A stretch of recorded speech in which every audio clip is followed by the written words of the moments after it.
بسم اللہ الرحمن الرحیم. السلام علیکم. ابتدا رب العزت کے نام سے جس نے جان دی جہان دیا، اور درود و سلام محمد و آل محمد پر. آئین کے ساتھ ناصر نقوی حاضر خدمت. ناظرین، الیکشن کا اعلان ہو گیا، لیکن الیکشن کا اعلان متنازع ہو گیا. کہنے والے کہہ رہے ہیں یہ غیر آئینی فیصلہ ہے. پیپلز پارٹی اور نواز لیگ کو محاذ آرائی نہیں کرنی چاہیے. اور پھر لندن پلان میں کی ہلچل جو ہے اس نے لاہور میں ہلچل پیدا کر دی. یعنی لاہور میں افراتفری پھیل گئی ہے. انوکھی منطق، ووٹ کو عزت دو، کربلا کا بیانیہ ہے. یہ ساری تفصیلات آپ کو بتاؤں گا، بلکہ یہ بھی بتاؤں گا کہ اب حالات ایسے ہو گئے کہ کیپٹن صفدر کہہ رہے ہیں صرف دو ہی سیاسی لیڈر، ذوالفقار علی بھٹو اور نواز شریف.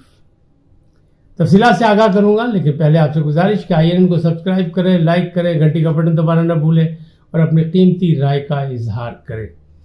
اپنی شخصیت کے مطابق. ناظرین کرام، الیکشن فیصلہ جو ہے، یعنی جنوری الیکشن جو ہے وہ غیر آئینی ہے. کس نے کہا؟ پاکستان پیپلز پارٹی نے بھی کہا، اور پی ٹی آئی کے ترجمان نے بھی کہہ دیا. پاکستان پیپلز پارٹی کے چیئرمین نے کہا کہ 90 روز میں الیکشن ہونے چاہیے. آئین کا تقاضا یہ ہے، تو 90 روز جنوری میں نہیں، اس سے پہلے پورے ہوتے ہیں. حسن رؤف جو پی ٹی آئی کے ترجمان ہیں، ان کا کہنا بھی یہ ہے کہ جان بوجھ کے لوگوں کو صرف ایسے ہی مطمئن کرنے کے لیے لالی پاپ دیا گیا کہ جنوری میں الیکشن ہو رہے ہیں، ابھی بھی ہمیں توقعات نہیں. یعنی الیکشن پر ابھی بھی لوگوں کو خدشات ہیں، تحفظات ہیں. رؤف حسن کہتے ہیں کہ جناب بات یہ ہے کہ پی ٹی آئی کو دیوار کے ساتھ لگایا گیا، پی ٹی آئی کو الیکشن سے باہر کرنے کی کوشش کی جا رہی ہے، اور ساری منصوبہ بندی جو ہے وہ تحریک انصاف کے خلاف ہے، جو ایک مقبول جماعت تھی، جس کا ایک وزیر اعظم رہ چکا ہے، جو حکومت کر چکی ہے، جس کا ایک مقبول لیڈر ہے، جس کو جیل میں ڈال دیا، جس کی بار بار ضمانت نہیں ہوتی، بلکہ ایک مقدمے کے بعد دوسرا مقدمہ، دوسرے کے بعد تیسرا مقدمہ، اسے جان بوجھ کے پھنسایا گیا تاکہ وہ الیکشن سے باہر رہے. پاکستان پیپلز پارٹی کے چیئرمین بلاول بھٹو زرداری بھی کہتے ہیں کہ ہم آگے فیصلہ کریں گے، سینٹرل ایگزیکٹو کمیٹی کا اجلاس بلائیں گے اور اس میں پھر فیصلہ کریں گے کہ جناب یہ جنوری الیکشن کیا ڈرامہ ہے. اس کی تہ تک پہنچیں گے اور ہم باقاعدہ احتجاج کریں گے. تو پھر کیا ہوا؟ دو مخالف ترین جماعتیں ایک موقع پر ڈٹنے کے لیے تیار ہیں.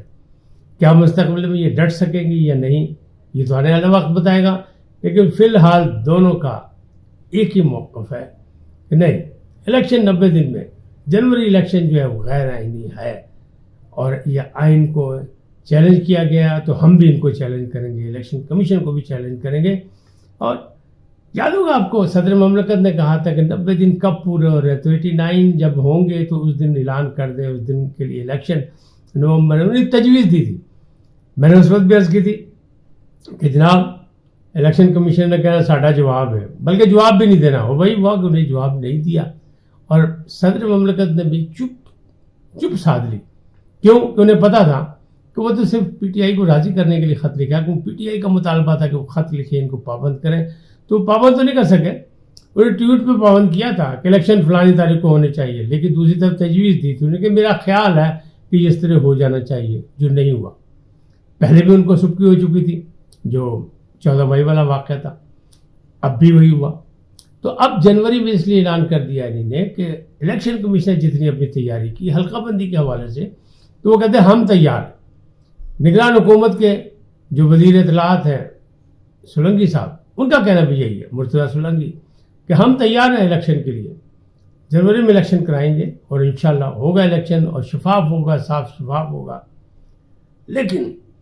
سیاسی جماعتیں جو ہیں وہ اس بات کو ماننے کو تیار نہیں. اب اس سلسلے میں پاکستان مسلم لیگ نون کا کوئی موقف نہیں آیا، لیکن وہ تو کہتے ہیں نواز شریف آئے گا تو لگ پتہ جائے گا. تو وہ تو ابھی اسی پہ لندن پلان میں کیا ہوا، وہ باتیں جو تھی ابھی تک صرف افواہوں تک چل رہی ہے. یعنی چوہا رپورٹ آئی ہے، اصلی رپورٹ ہے کوئی نہیں. وہ جو کہا جا رہا تھا 3 صرف شخصیات بیٹھ کے سر جوڑ کے بیٹھیں گی، تو اس سے پہلے وہ 3 نہیں بہت سے بیٹھ گئے، سمدھی صاحب بھی آ گئے، ساکھ ڈار صاحب بھی بیٹھے اس میٹنگ میں، اور وہ 3 بھی بیٹھے الگ، لیکن ایسی میٹنگ ہوئی جس میں اور بھی بہت سے رہنما بیٹھے تھے، اور اس میں یہی کہا گیا، کہنے والے کہہ رہے ہیں کہ یہاں سے ساری صورتحال دیکھ کے، اور وہ بتانے گئے ہیں شہباز شریف صاحب کہ اب صورتحال کیا ہے، اور جو بیانیہ انہوں نے دیا ہے کہ جناب سب مجرموں کو جتنے سرپرست تھے ان کو لٹکا دیا جائے، تو انہوں نے کہا بھائی ہاتھ ہلا رکھو، باؤ جی جان دو غصہ، اقتدار بھی تو چاہیے، واپس نہیں لینا اقتدار، ہم سے چھینا گیا تھا، تو وہ یہ بنانے گئے ہیں۔ لیکن پردہ ایک رپورٹ اور آئی، چوہا رپورٹ، کہ برادر اسلامی ملک کے ایک بڑی شخصیات سے ملنا، وہ جو نواز شریف سے ملنے جائیں گے تو وہاں پہ شہباز شریف بھی ہوں گے اور مریم نواز بھی ہوں گے۔ اچھا، استقبال کی تیاریاں فی الحال ہو رہی ہیں، ابھی وہ بیک فٹ نہیں کھلے، یعنی استقبال بھی وہی جلسے والی بات، کیونکہ اب ایئرپورٹ پر تو نہیں ہوگا، سیکورٹی کا پرابلم بھی ہے، باقی معاملات بھی ہیں،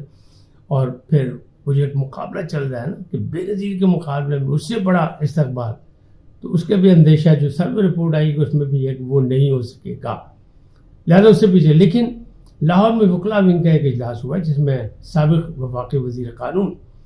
اعظم تارڑ بھی تھے، اور پنجاب کے صدر رانا ثناء اللہ، وزیر داخلہ جو سابق وفاقی وہ بھی تھے، اور ویڈیو لنک پہ اپنا مریم نواز نے بھی خطاب کیا۔ مالٹون میں یہ اجلاس ہوا اور اس میں سب تھے، اس میں بخاری بھی تھیں، باقی بھی لوگ بھی تھے، اہم لیڈران تھے، تو اس میں وکلا کی خدمات کو خراج تحسین پیش کیا گیا، اور اعظم تارڑ نے کہا کہ کالا کوٹ میاں دا ووٹ، یعنی وہ کہتے ہیں کہ جب تحریک وکلا کی چلی تھی، جب میاں باہر آیا تبھی وہ تحریک کامیاب ہوئی تھی، یعنی افتخار چودھری والی۔ بعد میں کیا رزلٹ نکلا اس کو چھوڑ دے، اس سے کوئی متفق ہے نہیں متفق ہے، وکلا ناراض ہے، برادری ناراض ہے، لیکن تحریک تو بہت زبردست تھی، وہ کامیاب بھی ہوئی تھی، افتخار چودھری اپنے استعمال کر گئے، لیکن وہ کامیاب جب ہی ہوئی تھی جب میاں نواز شریف باہر نکلے تھے، اور میاں نواز شریف پر الزام یہی ہوتا ہے کہ وہ امپائر سے مل کے کھیلتے ہیں، لہٰذا جب ان کا معاملہ طے ہو گیا تو وہ باہر نکلے، پہلے وہ کہہ رہے تھے نہیں یہ ریاست کا اور حکومت کا معاملہ ہے اور اس میں ہم ٹانگ نہیں پھنسائیں گے، لیکن جب معاملہ سیدھے ہو گئے تو وہ نکل کے میدان میں آ گئے، اور یوں ہی آئے تو یہ اعلان کر کے گئے کہ ابھی دیکھیں میں راستے میں ہوں گا، اسلام آباد بھی نہیں پہنچ پاؤں گا، کہ معاملہ حل ہو جائے گا، اور بھائی واقعہ گجرانوالہ پہ جناب سارا معاملہ طے ہو گیا۔ کیوں؟ امپائر سے مل کے کھیلتے ہیں نا، امپائر اپنا کھڑا کرتے، جب وہ وزیر اعظم تھے اور اس وقت جب کرکٹ میچ کھیلنے کا شوق تو ہے نا کرکٹ کا ان کو، باغ جناح میں جب ہوتے تھے تو بالر بھی ان کی مرضی کا ہوتا تھا اور امپائر بھی ان کی مرضی کا ہوتا تھا، تو یہ معاملات تو سب کے سامنے ہے، اس میں کوئی چھپے نہیں ہیں۔ تاہم ابھی اصل رپورٹ لندن پلان کی نہیں ہے کہ وہ پلان کیا بن رہا ہے، کھچڑی کیا پک رہی ہے، فوراً شہباز شریف کیوں گئے وہ طلبی پہ، لیکن دوسری رپورٹ وہ بھی ہے کہ ان کو جناب گجرانوالہ بلا کے کچھ ان کو بریفنگ دی گئی تھی اور ان کو بتایا گیا تھا کہ جناب اے جا کے سمجھاؤ، پاورا نے سمجھاؤ، پولا جی نے سمجھاؤ،